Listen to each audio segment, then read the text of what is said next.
5 things that are holding you back from anxiety recovery. Number 1, you are constantly checking in on your symptoms. So any small change, you're trying to see, oh my God, did that change? Did that not? You're very hyper focused on your symptoms. Now, let's be honest. The reason why you're doing this is because you're hoping that if you can figure out why this is happening or any small change, well, then maybe you can figure out what to do to make it go away.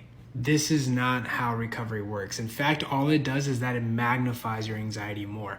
Whatever you put your attention on ends up actually growing. Number 2, you are Google searching your symptoms. Now you're Google searching for the exact same reason. You're trying to figure it out. You're always trying to figure out, why are you experiencing this? Why are you experiencing that? Here's the thing. The best way to know is by really understanding the mechanics of anxiety, not trying to identify why you're experiencing the symptom. Once you've gotten everything ruled out, the best thing to do is understand the mechanics of anxiety and stop trying to figure this out.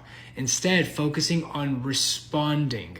Once you can understand what's happening, Google searching ends up fixing itself. Number 3, avoidance. You're thinking avoiding something that's triggering your anxiety will help. It actually doesn't. In fact, it makes you a slave to the anxiety. No matter what, even if you're not feeling anxiety in that moment, you will always avoid that situation. And what that situation will do was that it will generalize. Hence the term generalized anxiety disorder.